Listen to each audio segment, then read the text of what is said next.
రాజు ఒక జేబు దొంగ. అతని పూర్వీకులు బాగా డబ్బున్న జమీందారులు. అతడు పుట్టింది ఇంద్రమహల్. దానిలో అతడు పూర్వీకులు దాచిపెట్టిన నిధి ఉంటుంది. దానికి సంబంధించిన క్లూ అతడు తాయెత్తులో ఉంటుంది. కానీ కుందన్లాల్ అతని ముఠా రాజుని కిడ్నాప్ చేసి ఆ నిధి కోసం చాలా మందిని చంపుతారు. అసలు ఆ నిధి వాళ్ళకి దక్కుతుందా, ఆ ముఠాకి దక్కుతుందో అదేంటో తెలియాలంటే ఈ కథలోకి వెళ్ళిపోదామా? రచన ఎంవివి సత్యనారాయణ గారు, చదువుతున్నది దేవి.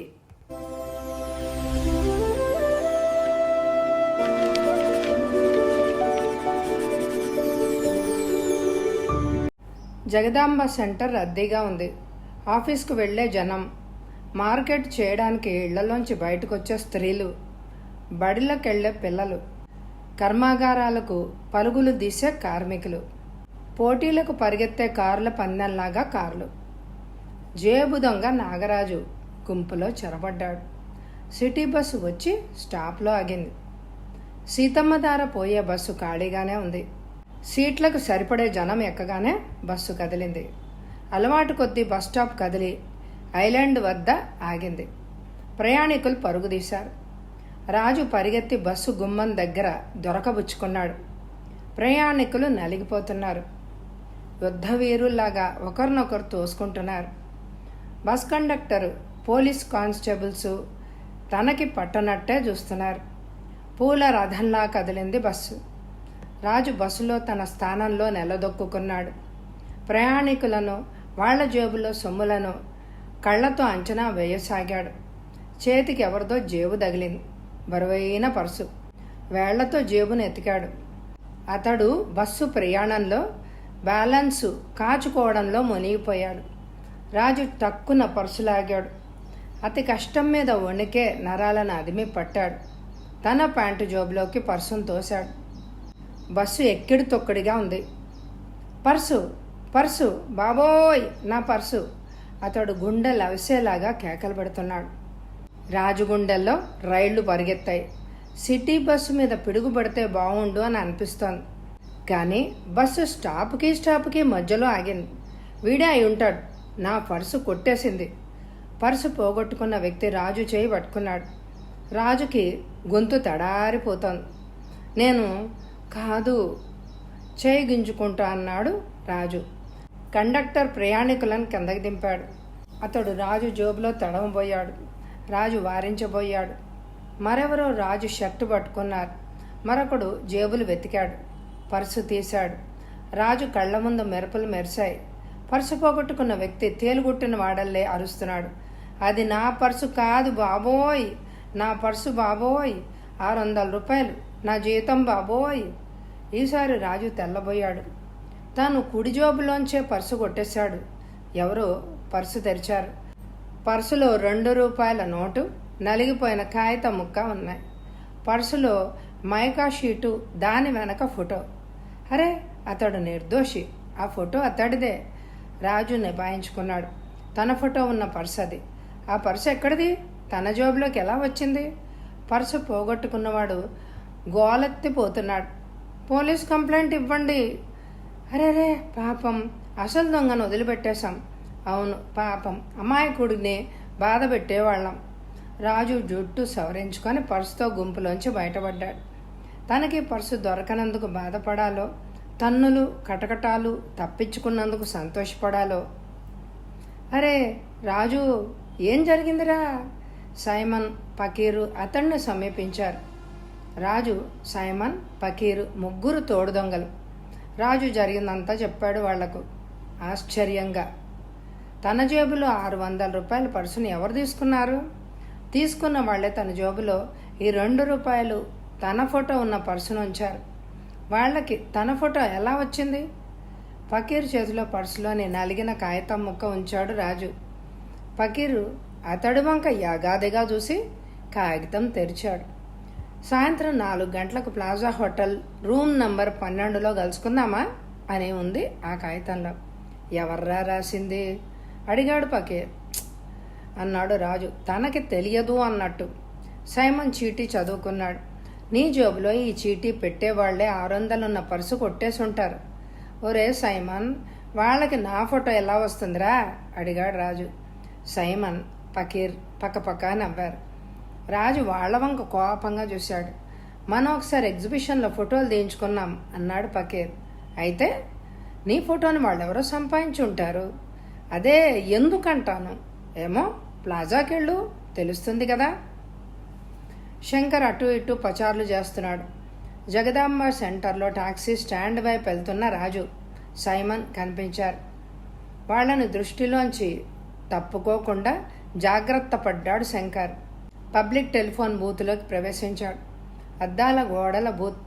టెలిఫోన్ చేస్తున్నట్టు నటిస్తూ టాక్సీ స్టాండ్ వైపే చూశాడు. రాజు, సైమన్ టాక్సీలో కూర్చున్నారు. టాక్సీ బయలుదేరింది. శంకర్ టెలిఫోన్ చేశాడు.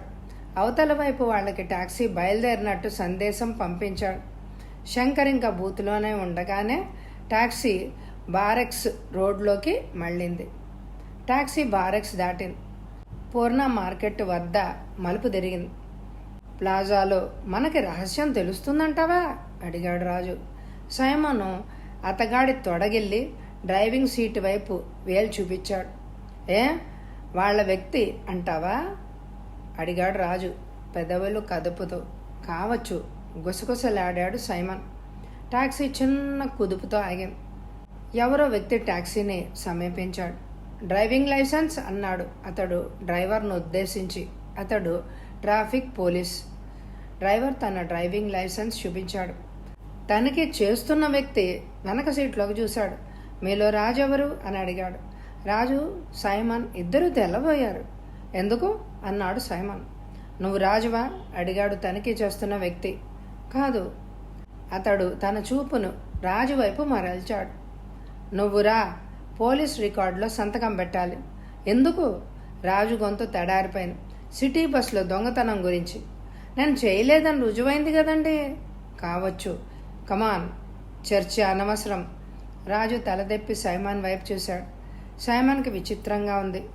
వెళ్ళమన్నట్టు రాజుకి సైగ చేశాడు. రాజు మెల్లగా టాక్సీ దిగాడు. ట్రాఫిక్ కదిలింది. రాజుతో అతడు రోడ్డు మీద నడుస్తున్నాడు. సైమన్ ఉలిక్కిపడ్డాడు. సీట్లో తన పక్కగా చిన్న కాగితం ముక్క. దాన్ని అందుకొని చదువుకున్నాడు. అనవసరంగా కలగజేసుకోకు, ప్రాణాపాయం. సైమన్ నుదురు చిట్లించాడు. నన్నెక్కడికి తీసుకెళ్తున్నారు అడిగాడు రాజు. ప్లాజా. ఇద్దరు కారును సమీపించాడు.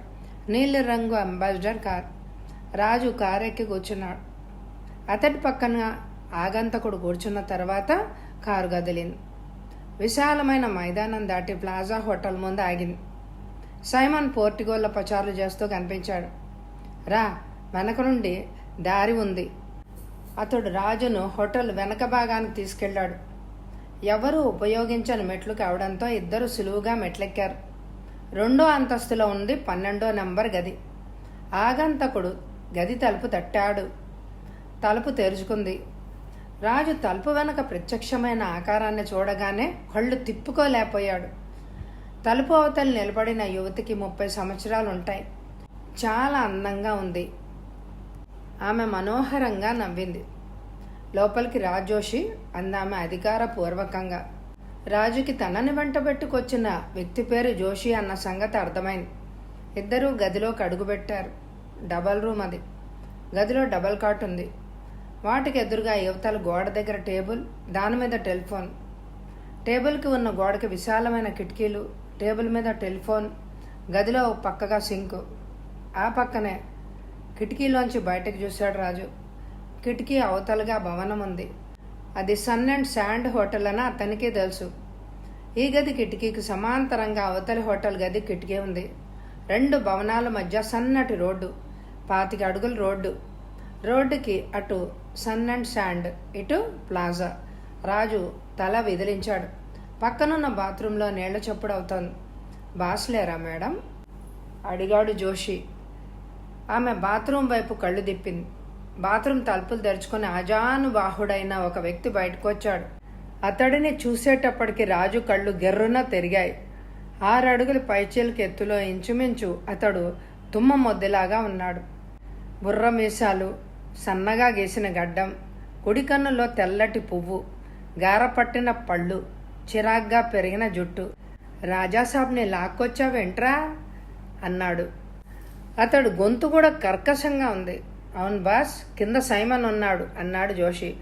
వాడినెందుకు రానిచ్చావు? వదులుగా ఉన్న ప్యాంట్లోకి మారాడు బాస్. వాడు వస్తే మాత్రం మనకేంటి కల్పించుకుంది ఆమె. నీకు తెలీదు షకీలా, సైమన్ మనల్ని డబుల్ క్రాస్ చేయాలని చూస్తాడు. రాజు వాళ్ళ సంభాషణకి మతిపోయింది. సైమన్ వాళ్ళని మోసం చేశాడా? సైమన్కి వీళ్లకు సంబంధం ఏంటి? అసలు తనను వీళ్ళు ఎందుకు తీసుకొచ్చినట్టు? తననే తీసుకురావాలని వీళ్ళకెలా తోచింది? నువ్వు వెళ్ళిరా జోషి, సైమన్ పని చూడు అన్నాడు బాస్. జోషి వెళ్ళిపోయాడు. కూర్చోమన్నట్టు సైగ చేసింది. రాజు కూర్చున్న తర్వాత బాస్ కూడా కూర్చున్నాడు. అక్కడి వాతావరణం బాగుంది కానీ రాజు మాత్రం ఇబ్బందిగా కదిలాడు. మీ పూర్వీకులు బాగా డబ్బున్న జమీందారులు గుర్తుందా అడిగాడు బాస్. రాజు ఆ ప్రశ్న అడిగింది తననే అని అనుకోలేదు. అయినా అప్రయత్నంగా మా పూర్వీకులా అన్నాడు. అవును, మధురవాడకి 10 మైళ్ళకి అవతలగా ఒకప్పటి జాగీరు ఈనాడు నాశనమైపోయిందిలే. అక్కడున్న ప్రజలు దారి దోపిడీగాళ్లకి దడిసి ఎటు పడితే అటు దారి చూసుకున్నారు. కానీ ఇప్పటికీ అక్కడ మీ పూర్వీకుల ఇంద్రమహల్ ఉంది. జాగీర్లో ఉన్న ఆస్తిపాస్తులను ఇంద్రమహల్లో దాచినట్టు చెప్పుకున్నారు. ఇది నిజమా? బాస్ చురుగ్గా చూశాడు. నీతో పని కట్టుకొని అబద్ధాలు చెప్పవలసిన పనేం నాకు లేదు. ఇది చెప్పడానికేనా నా జేబులో చీటీ పెట్టారు? బాస్ తలూపాడు. షకీలా పక్కపక్క నవ్వింది. బరువైన వస్తువును రాజు ఒడిలో పడేలాగా విసిరింది. 600 రూపాయలున్న పర్సు. షకీలా నవ్వింది. నువ్వు 7 సంవత్సరాల వయసులో ఉండగా నీ తల్లిదండ్రులు జాగీరును వదిలి పారిపోయారు. వాళ్ళు భయపడ్డట్టే ఆ రాత్రి ఇంద్రమహల్ లూటీ అయింది. దారిలో మీ తల్లిదండ్రులు వాళ్ళకి ఆహుతైపోయారు. నువ్వు ఎలా బతికి బయటపడ్డావో తెలియదు. ఇంతకీ మీరు? ఆనాటి దోపిడీకి ముఠాకి మాకు సంబంధం లేదు. అయితే ఈ విషయాలు ఎలా తెలిసాయి? మా రొటీన్ వర్క్లో ఈ విషయాలు బయటపడ్డాయి. 4 రోజులుగా ఇంద్రమహల్ను తవ్వి తిరగేశాం. ఏమీ ఫలితం లేదు. నన్నిప్పుడు పిలిపించి ఈ సంగతులు చెప్పడంలో మీ ఉద్దేశం ఏంటి? పాయింట్కి వస్తున్నాను. కారణం లేకుండా బాస్ నవ్వాడు. నువ్వు 7 సంవత్సరాల వయసు వరకు ఇంద్రమహల్లోనే ఉన్నావు. ఆ రాత్రి మీ వాళ్ళు ఇంద్రమహల్ని ఖాళీ చేసేటప్పుడు వాళ్లతో నువ్వు ఉన్నావు. మా అంచనా ప్రకారం ఆనాటి మనుషుల్లో సజీవంగా ఉన్నది నువ్వొక్కడివే. అయితే మాత్రం నాకు ఆనాటి జ్ఞాపకాలు లేవని బుకాయించకు. నువ్వు ఆ పరిసరాలకు ఇంతవరకు వెళ్ళలేదు. నువ్వు మర్చిపోయి ఉండడం నిజమే కావచ్చు, కానీ తిరిగి నువ్వు ఆ పరిసరాలను చూడడం తటస్థిస్తే ఆనాటి జ్ఞాపకాలు నిన్ను తప్పక తరుముతాయి. ఇంద్రమహల్లో గుప్తంగా ఉన్న ఆస్తి విలువ 15 కోట్లకు పైగా ఉంటుంది అని అంచనా. షకీలా కలగజేసుకుంది. ఇంద్రమహల్ నా వారసులదని తెలిసి నవ్వాలో ఏడవాలో నాకు తెలిసి రావడమే లేదు. నిర్లిప్తంగా అన్నాడు రాజు. ఏం షకీలా? అతడు కుర్చీ మీద చెయ్యేసింది. నిధి నిక్షేపాల రహస్యం చెప్పమని నన్ను తినేస్తారేమో. అవును, నువ్వు ఆ పరిసరాల్ని పరిశీలించు, నిధిని కనిపెట్టు, మనం పంచుకుందాం. సైమన్ మీకెలా తెలుసు? నీ ఫ్రెండ్, అంతే తెలుసు మాకు. రాజేం మాట్లాడలేదు. నువ్వు ఆస్తిని త్వరగా చేజిక్కించుకోవాలి. ప్రభుత్వం ఇంతకాలం ఇంద్రమహల్ను పట్టించుకోలేదు. ఇక మీద ప్రభుత్వం దృష్టిలో ఇంద్రమహల్ పడొచ్చు. జిల్లా కలెక్టర్ అక్కడ త్రవ్వకాలు జరుగుతున్నట్టు అనుమానిస్తున్నాడు. మనం ఎంత త్వరగా నిధి నిక్షేపాలతో బయటపడితే అంత మంచిది. నేను చెప్పకపోతేనో? మేం చెప్పిస్తాం. షకీలా నవ్వింది. ఇప్పుడు ఆమె నవ్వు మనోహరంగా ఏం లేదు.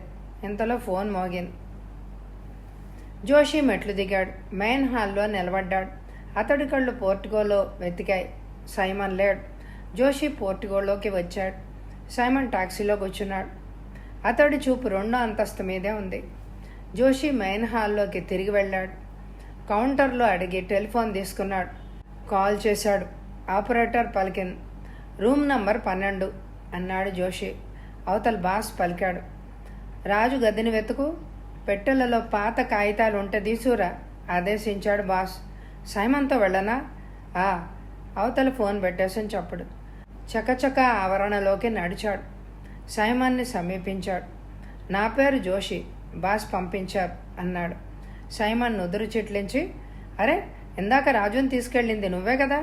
అవును, నిజంగానే పోలీస్ వ్యవహారంలో చిక్కుకున్నాడు అని అనుకున్నాను. పద. డోర్ తెరిచాడు జోషి.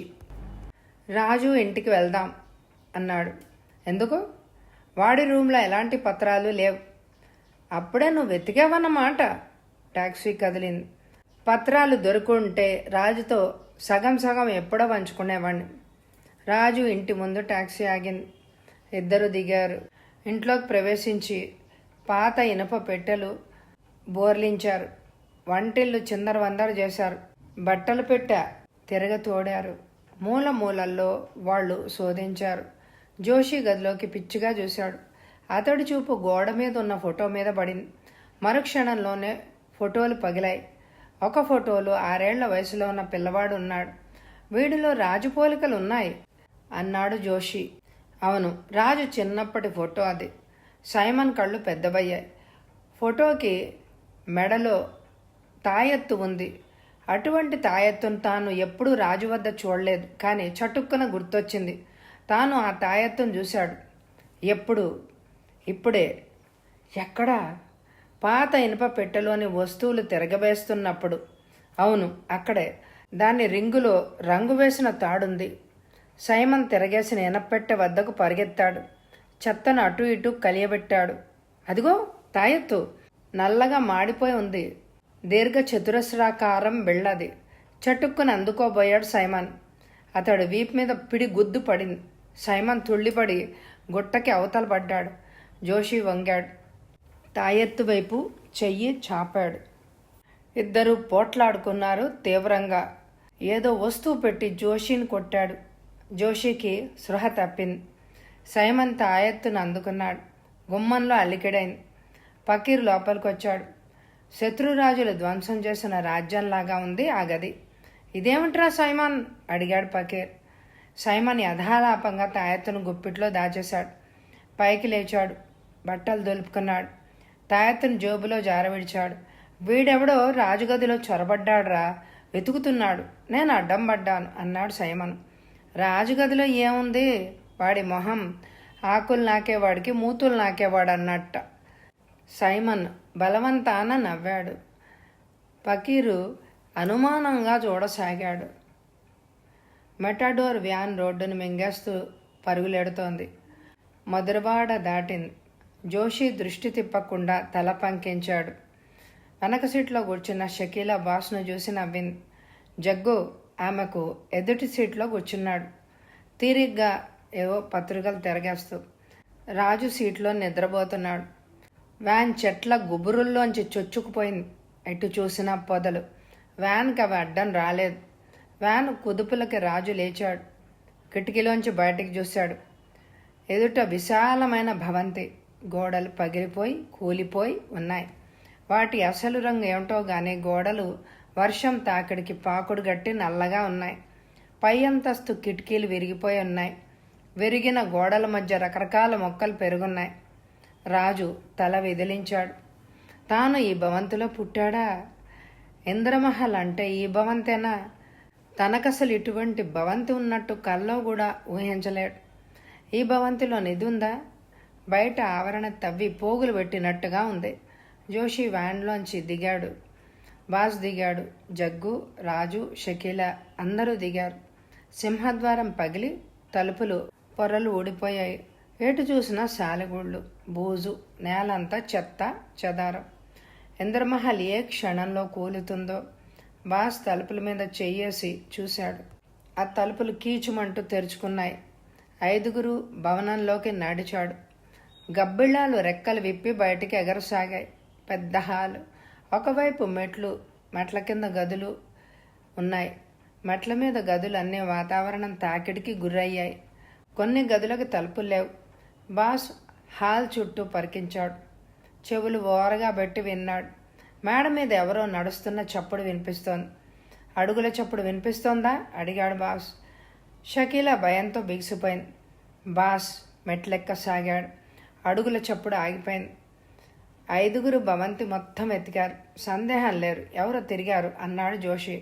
అతడి కళ్ళు కిటికీ బయటున్న స్టూల్ మీద పడుంది. ఆ కిటికీలోంచి చెట్టు మీదకి దిగవచ్చును. చెట్లు కొమ్మలకి చొక్కాకి సంబంధించిన గుడ్డ ముక్కలు తగులుతున్నాయి. రాజు ఆ ముక్కలను గుర్తించాడు. బిగిసిపోయాడు. అది సైమన్ దొడుక్కునే చొక్కా. అంతస్తు దిగి అందరు బయటికి పరిగెత్తారు. సరిగ్గా అప్పుడే ఎక్కడి నుంచో కారు బయలుదేరిన చప్పుడు వినిపించింది. వెనక్కండి అరిచాడు బాస్. జోషి చక్రాల వద్ద ఉరిగాడు. టైర్లలో గాలి లేదు.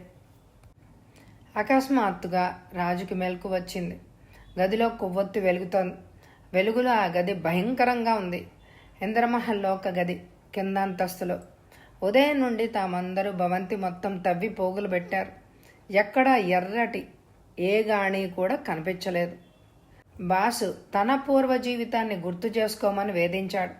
తనకసలు గుర్తు రాందే ఏం లాభం? కానీ బాస్ నమ్మడం లేదు. తలుపుల బయట ఎవరో నడుస్తున్న చప్పుడైంది. రాజు చటుక్కుని లేచాడు. రాజు తలుపుది బాస్ పిలిచాడు. రాజు తలుపు తెరిచాడు. బాస్ అతడు వెనక షకీలా గదిలోకి వచ్చారు. నేల మీద పరిచిన చాప మీద కూర్చున్నారు. సైమన్ ఎక్కడుంటాడు అడిగాడు బాస్. సైమన్ ఎందుకు అడిగాడు రాజు. వాడి చేతికి నీ తాయెత్తు దొరికింది. ఆ తాయెత్తులో నిధి రహస్యం ఉండుండొచ్చు. తాయెత్తా? అవును. నీ పాత పెట్టెలో పనికిమాలిన వస్తువులాగా ఎంతకాలం పారవేసుంచావు. రాజు ఆలోచనలో పడ్డాడు. సైమన్కి తాయెత్తు దొరికే ఈ భవంతిలోకి వచ్చాడా? నిధి రహస్యం నిజంగా ఆ తాయెత్తులో ఉందా? సైమన్ ఈ భవంతిని వెతికినట్టు వీళ్ళు గుర్తించారా? సైమన్కి తాయెత్తు దొరికిన ఇంద్రమహల్ ఇక్కడున్నట్టు అతడికి అసలు ఎలా తెలిసింది? ఏంటి ఆలోచిస్తున్నావు? నిధిని నువ్వు ఆ సైమన్ గాడు పంచుకోవాలని ఎత్తేస్తున్నారా? నీ ప్రయత్నం సాగదు. నిన్ను వాణ్ణి ముక్కలు ముక్కలుగా నరికి పారేస్తాం కటువుగా అరిచాడు బాస్. రాజు భయంగా చూశాడు. షకీలా అతన్ని గోముగా చూస్తా. జగ్గు వెళ్ళొచ్చాడు వైజాగ్. అంతా గాలించొచ్చాడు. సైమన్ గాడు అసలు ఎక్కడెక్కడ దాక్కుండే అవకాశాలు ఉన్నాయో స్పష్టంగా చెప్పు. అనవసరంగా హింస పడకు అంది షకీలా. ఆమె కళ్ళు కుటిలంగా మెరుస్తున్నాయి. రాజ్ చెప్పాడు. Non sense. ఆ ప్రదేశాలన్నీ గాలించే వచ్చాడు జగ్గు అరిచింది షకీలా. అకస్మాత్తుగా భవంతిలో కెవ్వుమనే కేక. వెన్ను జలధరించేలాగా ఉలిక్కి పడ్డారు ముగ్గురు. బయటకు పరిగెత్తారు. మెయిన్ హాల్లో జగ్గు పడున్నాడు. ముగ్గురు అతడిని చుట్టుముట్టారు. జగ్గు తల పట్టుకొని మూలుగుతున్నాడు. బాస్ అతడి మీద కొంగి జగ్గు జగ్గు అన్నాడు. జగ్గు మెల్లగా కళ్ళు తెరిచాడు. సైమన్ గాడు నన్ను సైతాన్లాగా వెంటాడాడు. తల మీద బలంగా కొట్టి భవంతిలోకి తోశాడు. మెయిన్ హాల్లో పడ్డాను మూలుగుతూ అన్నాడు జగ్గు. బాస్ కళ్ళలో నిప్పులు గురిశాయి. వాడిని పళ్ళు పటపటలాడిచ్చాడు. షకీలా నవ్వింది. నేను చెప్పలేదా నీకు?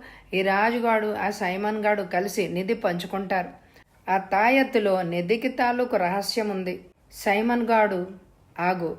వాడికింకా నిధి అందేం ఉండదు. నేను అందింది అన్నానా? ఈ రాజుగాడికి ఈ పరిసరాల తాలూకు మ్యాప్ చూపిస్తాను. నిధి ఎక్కడుందో సులువుగానే తెలుస్తుంది. కరెక్ట్. రాజును కలవడానికే వాడు ఈ అర్ధరాత్రి వేళ ఇటు వచ్చాడు. జగ్గును కొట్టాడు. వెతుకుదాం. బాస్ ఈ చీకట్లోనా? వ్యాన్ లైట్లు ఆన్ చేయి, ప్రయత్నిద్దాం. బాస్ కదిలాడు.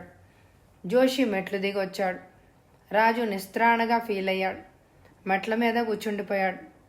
జోషి షకీలా బయటకు వెళ్లారు. జగ్గుకి సృహ తప్పింది. మెయిన్ హాల్లో కొవ్వొత్తి వెలుగు నిస్సహాయంగా చీకటితో పోరాడుతోంది. రాజు చీకటిలోంచి చిట్కలు వినిపించాయి. మెట్ల కింద గదిలో ఎవరో నిలబడున్నారు. రాజు అతడు గుసగుసలాడాడు. రాజు నిర్ఘాంతపోయాడు. అతడు సైమన్. అతడి పక్కగా మరొక ఆకారం కనిపిస్తోంది. వీడు పకీర్ అన్నాడు సైమన్. వాళ్ళు తలుపులకు గొళ్ళెం పెట్టావా అడిగాడు రాజు గుసగుసగా. పెట్టానురా, కానీ ఏ గదిలోంచి అలికిడి లేదు అన్నాడు పకీర్. ఇద్దరు చీకట్లో బయటకొచ్చారు. సాయంకాలం నుంచి సైమన్ గాడు మాయమయ్యాడు. విశాఖపట్నం వెళ్ళాడా అడిగాడు రాజు. విశాఖపట్నం ఎందుకు? ఏమో, వాడి ఆలోచనలు మనకేమీ తెలియవు. నిజంరా రాజు, ఆ సైమన్ గాడు దేవాంతకుడు. నీకొక రహస్యం చెప్పనా? ఇద్దరూ నడవలోకి వచ్చారు. చెప్పరా? సైమన్ గాడు పూర్వీకులు కూడా ఇంద్రమహల్లో పనిచేసేవారట. నిజమా? అవును. అప్పటికే వాడికి బాగా ఊహ తెలుసునట. దారి దోపిడీలకు వచ్చినప్పుడు మీ తల్లిదండ్రులు పారిపోవడం కూడా వాడికి తెలుసు. ఫకీరు, నీకు ఈ విషయాలు ఇంతకుముందా తెలుసా? తెలిస్తే నీకు చెప్పనా? ఎప్పుడు చెప్పాడు? ఈరోజు సాయంకాలమే. నిధి ఎక్కడుందో కూడా వాడికి తెలిసిందట. నిధి ఎత్తుకుపోయి పారిపోయాడేమో. పగటిపూట తవ్వడం అసాధ్యం, వాడే చెప్పాడు. పైగా మన సహాయం లేనిదే వాడేం చేయలేడు. ఫకీరు గదుల వంక చూస్తూ ముందుకు నడిచాడు. నడవ మలుపులో విశాలమైన గది ముందు ఇద్దరూ ఆగారు. గది తలుపులు దగ్గరగా వేసి ఉన్నట్టు మసగ్గా కనిపిస్తున్నాయి. ఫకీరు తలుపు లోపలికి నెట్టాడు. తలుపులు కీచుమంటూ తెరుచుకున్నాయి. తలుపు ఎదురుగా ఉన్న గోడలో చిన్న ద్వారం తెరుచుకుంది. మనిషి పట్టగలిగేంత సన్నటి ద్వారం. ఫకీర్ టార్చి వెలిగించాడు. ఇద్దరు చిన్న ద్వారం దాటారు. చిన్న ద్వారం వెనుక విశాలమైన హాల్లో నేల మీద తవ్వి కుప్పలు పోసినట్టుంది మట్టి కుప్ప మీద ఎవరో బోర్లా పడి ఉన్నారు. రాజు, ఫకీరు మొహాలు చూసుకున్నారు. మెల్లగా మట్టి కుప్పను సమీపించారు. బోర్లా పడిన వాడి మొహం పక్కకు తిరిగి ఉంది. టార్చ్ వెలుగు మొహం మీద పడింది. అతడు సైమన్. కళ్ళు పత్తికాయల్లాగా తెరుచుకొని ఉన్నాయి. ఆ రాతి గోతిలోకి చూశాడు. గొయ్య ఖాళీగా ఉంది. భవనంలో ప్రేలుడు వినిపించింది. గోడలు కంపించాయి. అకస్మాత్తుగా మట్టి పెళ్ళలు ఎగిరి పడుతున్న శబ్దం వినిపించింది. రాజు, కమాన్ క్విక్! భవనంలో బాంబు పెట్టినట్టున్నారు అరిచాడు ఫకీర్. అంటే నిధి మొత్తం వాళ్ల వశం అయిందన్నమాట. అతడి మాట ముగియకుండానే నడవాల్లో గోడలు విరిగిపడ్డాయి. బ్రహ్మాండమైన విస్ఫోటం. తూర్పు రేఖలు విచ్చుకుంటున్నాయి. వ్యాన్ డైరీ ఫామ్ దాటుతోంది. బాస్ నవ్వుతూ అన్నాడు, ఇంద్రమహల్ ఈపాటికి మట్టి పాల అయి ఉంటుంది, కుప్ప కూలి ఉంటుంది అంటోంది షకీలా. ఆమె కళ్ళు సీటు కింద పడ్డాయి. సీటు కింద గోనె సంచుల్లో బంగారపు కాసులు, జమీందారీల జవహరి, వెండి నాణ్యాలు, కోట్ల విలువ ఆస్తి. ఈ వ్యాన్లో వస్తున్నట్టు ఎవరికి తెలుస్తుంది? మత్తుగా అంది షకీలా. షకీ, ఆనాడు నువ్వు ఢిల్లీలో నా కూడా రావడానికి ఇష్టపడలేదు. నా స్వాధీనంలోకి ఇంత ఆస్తి వస్తుందని ఊహించి ఉండవు కదా? నిజం, నువ్వు ఇంత తెలివైన వాడివని నేను ఎలా అనుకోగలను? వ్యాన్ కొండపక్క మలుపు తిరుగుతోంది. జోషి ఉలిక్కిపడి బ్రేకులు నొక్కాడు. దారికి అడ్డంగా టాక్సీ ఉంది. టాక్సీ బోనెట్ను ఆనుకొని జగ్గు నిలబడున్నాడు. అతడు కుటిలంగా వ్యాన్ వంక చూశాడు. డబ్బు చూసేటప్పటికి మీకు మత్తులు పోతాయి అరిచాడు జగ్గు. అరే బాస్, ఎలా తప్పించుకున్నావురా బద్మాష్ అన్నాడు బాస్. జగ్గు పక్కపక్క నవ్వాడు. ఆ సైమన్ గాడు గది వెనక హాల్లో తవ్వుతున్నాడు. బాస్, నువ్వు వాడిని టెలిస్కోపిక్ గన్తో గుమ్మంలో నిలబడి కాల్చావు. అప్పుడే నువ్వు నా పేరెత్తావు నన్ను చంపమని జోషిగాడిని పురమాయించడం నా గదిలోకి వినిపించింది. అంతే, నేను బయటికి పారిపోయాను. బయట పొదల్లో నాకు ఈ టాక్సీ కనిపించింది. బహుశా ఆ సైమన్ గాడు దీన్ని తెచ్చి ఉంటాడు. నేను దీంట్లో పారిపోయి వచ్చాను. వచ్చి ఇక్కడ కాచుకుని ఉన్నాను. నగర పొలిమేరలు. మీరు గొడవ పెట్టుకుంటే అల్లరవుతుంది. అల్లరికి మీరు సిద్ధపడి ఉండరు. నాకు వాటా దక్కుతుంది. రాజుగాడితో పాటు నువ్వు ఆ ఇంద్రమహల్ శిథిలాలలో ఇరుక్కుపోతావనుకున్నానురా బద్మాష్. బాస మాట ముగియగానే టెలిస్కోపిక్ రైఫిల్ కిటికీలోంచి బయటకొచ్చింది. షకీలా అరవబోయాడు జోషి. జగ్గు చటుక్కున బానెట్ ఎత్తి టెలిస్కోపిక్ గన్ తీశాడు. అప్పటికే ఆలస్యమైపోయింది. షకీలా చేతిలోని రైఫిల్ పేలింది. జగ్గు కూలిపోయాడు. రక్తం వరదలాగా రోడ్డు మీదకి కారుతోంది. అతడు భుజం వద్ద కండ ఎగిరిపోయింది. జోషి అరిచాడు బాష్. జగ్గు బాధగా తలెత్తి చూశాడు. జోషి వ్యాన్ని స్టార్ట్ చేశాడు. వ్యాన్ కొండను ఒరుసుకుంటూ ముందుకు వెళ్తోంది. జగ్గు ప్రమాదాన్ని పసిగట్టాడు. అదృష్టం కానీ తను ఇప్పుడు వ్యాన్ కింద పడి పచ్చడవుతాడు. చటుక్కున్న టాక్సీ కిందకు దొర్లాడు. అతడి టెలిస్కోపిక్ గన్ తాకకుండా వ్యాన్ ముందుకు ఉరికింది. వాడు చావలేదు. షకీలా, నువ్వు చండాలంగా ప్రవర్తించావు. బాసు నిప్పులు గక్కుతున్నాడు. చూడు, తుపాకీ శబ్దానికి జనం ఇటు వస్తున్నారు. వేగం పుంజుకుంది కార్. డాబా గార్డెన్స్లోకి చొరబడింది. ఈ డబ్బు హోటల్కెందుకు? రాజుగదిలో దాచుదాం అన్నాడు బాస్. జోషి తలూపి కారును అస్సాం గార్డెన్స్ వైపు తిప్పాడు. డిటెక్టివ్ శిరీష్ స్పీకింగ్ అన్నాడు శిరీష్. నేను కుమార్ను. వెంకోజీపాలెం మలుపులో తుపాకీ పేలినట్టు రిపోర్ట్ వచ్చింది. నీకు ఇంట్రెస్ట్ ఉందా? ప్రస్తుతం నేను ఖాళీగానే ఉన్నాను, వస్తాను. ఆల్ రైట్, నేను కూడా అక్కడ ఉంటాను. డిటెక్టివ్ శిరీష్ ఫోన్ పెట్టేసి చకచకా బయటకు నడిచాడు. కారు తీసి అక్కడికి వెళ్ళాడు. శిరీష్ వెంకోజీపాలెం మలుపులో కారు ఆపాడు. అప్పటికే అక్కడ పోలీస్ జీపులు 2, ఒక అంబులెన్స్ వ్యాను ఉన్నాయి. డిటెక్టివ్ ఇన్స్పెక్టర్ కుమార్ తన సిబ్బందికి సూచనలు ఇవ్వసాగాడు. శిరీష్ కారు దిగి పోలీసుల వద్దకు నడిచాడు. రోడ్డు మీద రక్తం మడుగులు గట్టింది.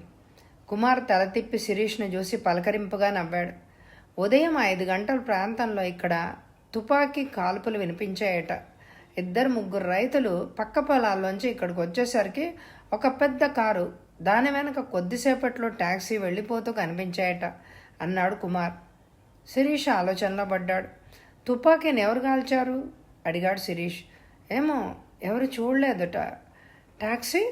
పెద్ద కార్, బహుశా వ్యాన్ లాంటి వాహనం. చాలా స్పీడ్గా వెళ్తున్నాయి. ఇక్కడ రోడ్డు టర్నింగ్ కావడం వల్ల ఏం జరిగింది ఎవరు చూడలేకపోతున్నారు. ఓ ఐసీ. రోడ్డు మీద రక్తం ఉంది కానీ శవం లేదు.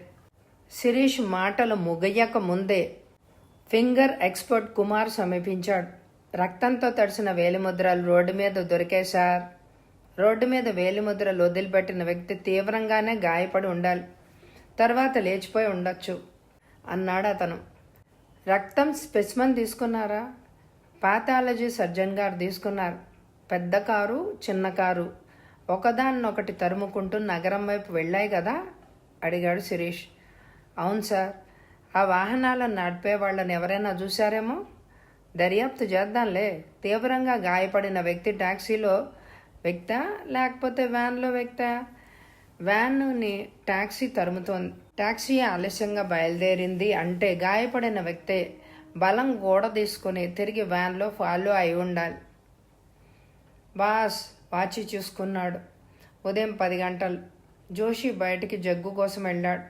ఆటోలో వస్తానన్న అరగంటకు డాబా గార్డెన్స్లో దిగిన షకీలా ఇంతవరకు రాలేదు.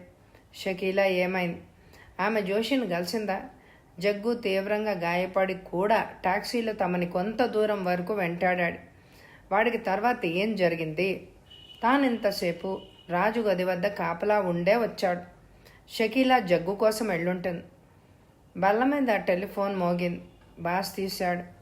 ఎస్ చెప్పు అన్నాడు బాస్. నేను బాస్, జోషిని. ఆ జగ్గుగాడు కనిపించాడు. ఎక్కడా? జైల్ రోడ్డు మీద, సరిగ్గా వాల్తేలు సిమెంటరీ దగ్గర. పెట్రోల్ అయిపోయినట్టుంది, అక్కడే ఆగిపోయింది కారు. జగ్గుకి ఎలా ఉంది? తెలియదు బాస్. టాక్సీ చుట్టూ పోలీసులు. జోషి. బాస్ చూపులు నిలబడిపోయాయి. కిటికీలోంచి అవతలి భవనం కిటికీ స్పష్టంగా కనిపిస్తోంది. ఆ కిటికీ వద్ద ఎవరో బైనాకులర్స్తో నిలబడున్నారు. బైనాకులర్స్ తన కిటికీ వైపే గురిపెట్టి ఉన్నారు. ప్రస్తుతం తన ఉనికి జోషికి, షకీలాకి తప్ప ఎవ్వరికి తెలియదు. రాజు, సైమన్ ఇంద్రమహల్లో చచ్చిపోయి ఉంటారు. జగ్గు. వాడు పోలీసుల చేతుల్లో పడితే? అవును, పడ్డాడు. తన రహస్యం చెప్పుంటాడా? మాట్లాడరేంటి? చెప్తాను. మన గది కిటికీకి అవతల వైపునున్న భవనంలోంచి ఎవరో మనల్నే చూస్తున్నారు. బాస్ ఆగిపోయాడు. బైనాక్యులర్స్ కిటికీలోంచి తప్పుకున్నాయి. కిటికీలోంచి నల్లటి వలయం కనిపిస్తోంది. అదేంటి? బారెడ్ తుపాకీ గొట్టం. బాస్ చటుక్కున గోడ పక్కకి తప్పుకోబోయాడు. గుండెలలో అగ్నిరవ్వ దూరినట్టుగా అయింది. కూకటి వేళ్లతో కూలిపోయి చెట్టులాగా నేల మీద పడ్డాడు బాస్. రాజు వగరుస్తున్నాడు. అర్ధరాత్రి నుండి పకీరు తాను కలిసి నడుస్తున్నారు. ఇంద్రమహల్లోంచి తాము బయటపడడం ఒక్క క్షణం ఆలస్యమై ఉన్నా చాలును. తామిద్దరూ సమాధి అయిపోయేవాళ్ళు. భవనం పెద్ద మట్టి కుప్పలాగా అయిపోయింది. దుర్మార్గులు టాక్సీని కూడా పట్టుపోయారు. నాటుదారిన అడ్డుపడి ఎలాగైతేనే తామిద్దరు 10 మైళ్ళ దూరం నడిచారు. రాళ్లు గుచ్చుకుని కాళ్ళకి రక్తాలు వస్తున్నాయి. ముళ్ళ పొదల్లో దూరి బట్టలు చిరిగిపోయాయి. నడకతోనే తెల్లారింది. పకీర్ మౌనంగా నడుస్తున్నాడు. ఎండ తీవ్రంగా ఉంది. ఇద్దరు నాటుదారి వదిలిపెట్టారు. సిమెంట్ రోడ్డు మీద మరో గంట గడిస్తే గాని మధురవాడ గ్రామం తగలదు. అక్కడ వాళ్ళకి బస్సు కనిపించింది. సిటీ బస్ ఎక్కుదాం, నా దగ్గర డబ్బులు ఉన్నాయి అన్నాడు పకీర్. వాళ్ళిద్దరి ముందు పోలీస్ జీపు ఆగింది. జీపులోంచి 4 పోలీసులు దిగి వాళ్ళని చుట్టుముట్టారు. వాళ్లలో crime branch inspector కుమార్ను గుర్తుపట్టాడు Pakir. Kumar కూడా ఇద్దరిని గుర్తుపట్టాడు. మీరిద్దరు జేబు దొంగలు కదా, కర్కశంగా అరిచాడు కుమార్. రాజు, పకీరు తలలూపారు. మీ ఇద్దరితో తిరిగే సైమన్ ఇంద్రమహల్లో చనిపోయాడు అవునా అడిగాడు కుమార్. రాజు, పకీరు మొహాలు చూసుకున్నారు. జగ్గు దొరికాడు, వాడే చెప్పాడు. రాజు ఇంద్రమహల్లోనే ఉన్నాడు. బాస్ దొరికాడా సార్ అడిగాడు రాజు. బాస్ ఎవరు? జగ్గు చెప్పలేదా? జగ్గు నీ గురించి ఒక్క ముక్క చెప్పి చచ్చిపోయాడు. రాజు నిట్టూర్చి చెప్పడం మొదలుపెట్టాడు. అంతా హోటల్ ప్లాజా ఆవరణలో పోలీస్ జీపులు ఆగాయి. కుమార్, పోలీస్ సిబ్బంది, డిటెక్టివ్ శిరీష్ హోటల్లోకి ప్రవేశించారు. 2వ అంతస్తులో 12వ నెంబర్ రూమ్ ముందు ఆగారు. రూమ్ తలుపులు బార్లా తెరిచే ఉన్నాయి. గదిలో నేల మీద ఒక ఆకారం బోర్లపడింది. నేల మీద రక్తం మడుగు కట్టుంది. వీపు వద్ద పెద్ద రంధ్రం కనిపిస్తోంది. శిరీష్ గదిని పరిశీలించాడు. గోడ దగ్గర ఏదో వస్తువు ఎర్రగా మిలమిలా మెరుస్తోంది. శిరీష్ వంగి తీశాడు దాన్ని. రక్తంతో తడిసిన తోట. ఫింగర్ ఎక్స్పర్ట్స్, ఫోటోగ్రాఫర్లు తమ విధి నిర్వహణలో మునిగిపోయారు. పోలీసుల అట్టహాసానికి హోటల్ మేనేజర్ గడగడలాడిపోయాడు. ఈ గది ఎవరి పేరు మీద బుక్ అయింది అడిగాడు. కుందన్ లాల్ ఢిల్లీ నుండి విహార యాత్రకు వచ్చాడు. ఇది డబల్ రూమ్ కాదు? అవును సార్. అతడు కూడా ఎవరొచ్చారు? అతడు కూడా 3-4 వచ్చారు సార్. నాకు వాళ్ళెవరో సరిగ్గా గుర్తులేదు. ఏ, రోజు 1000 మంది వస్తారు సార్. నాకెట్టా గుర్తుంటుంది? గదిలో స్త్రీలు ఉపయోగించే కాస్మెటిక్స్ ఉన్నాయి. కుందనాల్ వెంట ఎవరైనా స్త్రీ వచ్చారా? అవును సార్. అతడి భార్యట షకీల. ఆమె ఒక్కతే వచ్చిందా? అవును, స్త్రీ అయితే ఆమె ఒక్కతే. ఈ ఉదయం నుంచి ఆమె బయట కనిపించిందా? లేదు సార్. 3 రోజుల నుండి ఈ గదికి నేను ఎలాంటి బిల్లులు జమ చేయలేదు. ఏ, 3 రోజుల క్రితం కుందన్ లాల్ తన కుటుంబంతో బయటికి వెళ్ళినట్టు రూమ్ సర్వీస్ బాయ్ చెప్పాడు. అంటే గదిని తమ స్వాధీనంలోనే ఉంచుకుని. అవును సార్. అతడు వాహనంలో వచ్చాడా? తెలియదు సార్. షకీలా కానీ కుందన్ లాల్ అనుచరులు కానీ తిరిగి హోటల్కి వస్తే మాకు తెలియజేయండి. తప్పకుండా సార్. ఫోటోగ్రాఫరు, వేలిముద్రల నిపుణుడు గది లోపలికి వచ్చారు. పాథాలజీ సర్జన్ చేతులకున్న గ్లౌజెస్ తొలగించుకొని కుమార్ని సమీపించాడు. తుపాకీ తూటాతో ప్రాణం పోయింది. ప్రాణం పోయి ఎంతసేపు అయింది? గంటలోపే. శవం ఇంకా వేడిగానే ఉంది. డాక్టర్ గారు, ఎలా పోయి ఉంటుందని మీ ఊహ? అతడు టెలిఫోన్ చేస్తుండగా తూటా తగిలింది. శరీరంలోంచి తూట వెనక భాగానికి దూసుకొచ్చి గదిలో గోడ దగ్గరగా పడింది. అంటే హతుడు కిటికీకి తిన్నగా అంటే మొహం పెట్టి నిలబడి ఉంటాడు. అవును, టెలిఫోన్ ఉన్న స్థితిని బట్టి అలాగే అనుకోవాలి. శిరీష్ మెల్లగా దగ్గాడు. కుమార్ చెప్పమన్నట్టే చూశాడు. హతుడు రిసీవర్ను పెట్టలేదు. అంటే లైన్ ఇంకా డిస్కనెక్ట్ కాలేదన్నమాట. డిస్కనెక్ట్ కాకపోతే మనకేంటి? ఆ చనిపోయిన వ్యక్తి కుందన్ లాల్ కుమార్. అతడు తన పరివారంతో ఇంద్రమహల్కు వెళ్ళి శోధించాడు. రాజు మాటలను బట్టి ఆస్తిని చేజిక్కించుకున్నాడు. హోటల్ గదిలోకి వచ్చాడు. సరిగ్గా 4 గంటల తర్వాత తన హోటల్ గదిలో చచ్చి పడున్నాడు. చనిపోవడానికి కూడా టెలిఫోన్లో మాట్లాడుతూ చనిపోయాడు. గదిలో ఆస్తి ఉన్నట్టే లేదు. హోటల్ ఫర్నిచర్ తప్పించి అతడి సొంత లగేజీ కూడా లేదు. అంటే 3 రోజుల క్రితం అతడి గదిని ఖాళీ చేస్తున్నట్టు చేసి గదిని తన స్వాధీనంలోనే ఉంచుకున్నాడనమాట. అవును, అయితే అతడు ముఠాలోనే ఎవరో ఈ హత్య చేసుంటారా? అవును, రాజు చెప్పిన మాట నిజమే అయితే కుందన్ లాల్కి షకీలా భార్యగా నటిస్తోంది. వాళ్ళది చట్టసమ్మతమైన పెళ్లి కాదు. పైగా ఇద్దరికి వయసు మధ్య చాలా తేడా ఉంది. కుమారు అయోమయంగా చూశాడు. పాయింట్కి వస్తున్నాను. తూట కిటికీలోంచి దూసుకొచ్చి ఉంటుంది. ఎలా వచ్చి ఉంటుంది? కిటికీలోంచి అవతల పక్క ఉన్నది సన్ అండ్ శాండ్ హోటల్. ఈ గది కిటికీకి సమాంతరంగా ఉన్న గదిలోంచి తూటా దూసుకొచ్చింది. అంటే హత్య చేసిన వాళ్ళు ఈ కిటికీకి ఎదురుగా ఉన్న సన్ అండ్ శాండ్ గదిని అద్దెకు తీసుకుని ఉంటారు. Very good logic. ఈ గదిలోకి వచ్చిన telephone call Sun and Sand గదిలోంచే వచ్చి ఉంటుంది. కుమార్ కళ్ళు పెద్దవై చూశాడు. నాకు పరిస్థితి అర్థమవుతోంది. కుందన్లాల్ని హత్య చేయాలని వేసుకున్న పథకం ఇప్పుడు స్పష్టమైంది. ఆ గదిలో ఇద్దరే ఉంటారు. ఒకడు ఫోన్ చేసి కుందన్లాల్ని టెలిఫోన్ దగ్గరకు రప్పిస్తాడు. టెలిఫోన్లో మాట్లాడే వ్యక్తి కిటికీకి తిన్నగా నిలబడవలసి వస్తుంది. హత్య చేసే తుపాకీకి గురి కుదురుతుంది. అతడు మాట్లాడేటప్పుడే ఆ గదిలో ఉన్న తుపాకీ పేలుతుంది. శిరీష్ శవాన్ని దాటుకుంటూ కిటికీలోంచి అవతలికి చూశాడు. ఆ 2 కిటికీల మధ్య కేవలం 25 అడుగుల రోడ్డు ఉంది. అటు 10 అడుగులు, ఇటు 10 అడుగులు, మొత్తం 45. 50 అడుగుల దూరంలో తుపాకీ తన లక్ష్యాన్ని ఛేదించింది. అవతల హోటల్ గదికి వెళ్దాం పదండి. బల్ల మీద ఫోన్ మోగింది. రిసీవర్ ఎత్తింది షకీలా. షకీలా, నేను జోషిని మాట్లాడుతున్నా. మధురవాడ పోస్ట్ ఆఫీస్ నుంచి. సక్సెస్ అయిందా? అయిందనుకుంటాను. దూరం నుంచి బైనాక్లోస్తో చూశాను. పోలీసులు శిథిలాలు తవ్వుతున్నారు. సైమన్ శవం బయటపడింది. ఇంకా రాజుగాడు శవం దొరకాలి. అదే దొరుకుతుంది, వచ్చేయ్. అలాగే. జగ్గు మన గురించి ఏమీ చెప్పకుండానే చచ్చిపోయాడు. అదృష్టం. బాస్ శవం దగ్గర కూడా మన ఆచూకీ తెలియదు. Very good. నాకు ఒంటరితనంగా ఉంది. రా, వచ్చాయి. All right. సైమన్ శవంలోంచి బయటపడిన తూట, కుందన్లాల్ శవంలోంచి బయటపడిన తూట ఒకే తుపాకీలోంచి పేలినవి. కుందన్లాల్ హత్య సందర్భంలో ఆ తుపాకీకి టెలిస్కోప్ ఏర్పాటు అమర్చే ఉండాలి. అందుకే లక్ష్య భేదనలో తూట దానికున్న వేగం సెకండ్కి 4500 అడుగుల చొప్పున ప్రయాణించింది అన్నాడు బాలిస్టిక్ ఎక్స్పర్ట్. శిరీష్ అన్నాడు, జగ్గుని కూడా ఈ తుపాకీయే గాయపరిచింది, అందులోని తూట. ఎక్స్పర్ట్ తన కాగితాల్లో తలదూర్చాడు. జగ్గు వ్యవహారంలో మనకి తూట దొరకలేదు. అయితే అతడి భుజానికైన గాయం తుపాకీ తూటా వల్లనే ఏర్పడి ఉండాలి. గాయం వద్ద కండరాలు నలిగి ఒత్తిడిని ఫోర్సనిక్ ల్యాబ్లో గమనించగలిగాను.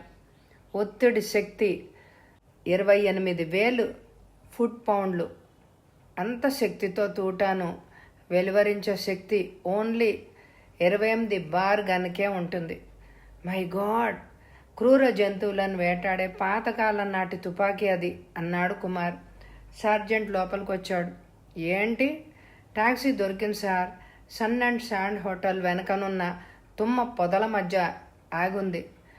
మెటాడోరు వ్యాన్లోనూ టాక్సీలోనూ వేలి ముద్రలను సేకరించాం. Very good.